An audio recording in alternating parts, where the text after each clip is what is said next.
I found myself in a conversation this morning about Ravi Zacharias, and obviously then you kind of just go down the list of leaders who have fallen or they've been exposed or whatever in the past few years, and I think generally I haven't really said anything other than to people like close to me, but I'm always so fascinated by the people that are like, oh, never cut ties, because I'm just like, can you imagine if I did something wrong and everybody I know or knew is suddenly like, oh, sorry, Katie, I don't associate with you anymore.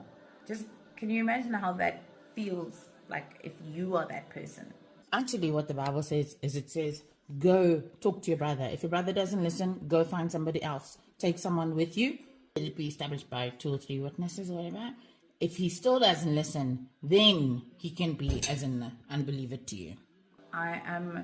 It's a touchy subject and it doesn't take away from what they did and stuff, but I'm just like, I would hope that the people around me would, I think it's Galatians 5 or 6, that speaks to restore somebody gently, or just someone would have a kind word for me, because it's not that I don't know the Lord, you know what I mean? It's not that I don't love him. It's not that suddenly we don't have anything in common anymore.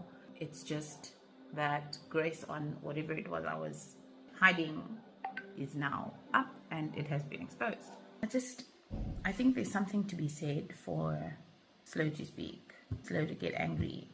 There's something to be said for restore a brother gently. There's something to be said for the fact that what was actually happening in our relationship, if I was living in intentional sin and at no point in time did you discover this or find it out, or you weren't asking me questions that could expose such things. Again, I'm just thinking about whether are the wounds of a friend or something like that than the caress of a stranger, or iron sharpens iron. But there's so many scriptures that talk to us being intentional about the relationships that we're in with people.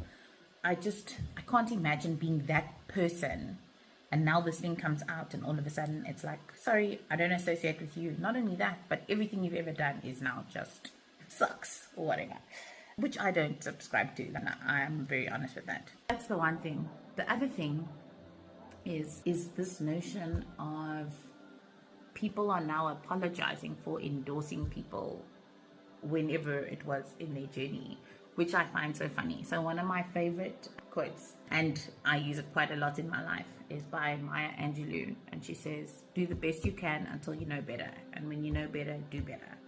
If I meet somebody today and I endorse them and we build a relationship and it's a good friendship and life goes on, and 10 years down the line I uncover something unwholesome about them, it doesn't mean what I was saying at the moment was not true. You know what I mean? It doesn't mean what I was endorsing was wrong. It just means that now I'm at a place where I know better. So knowing better, I'm going to do better. I think it's strange. How do you say, oh, I'm sorry I endorsed them. I didn't know that they were living in sin.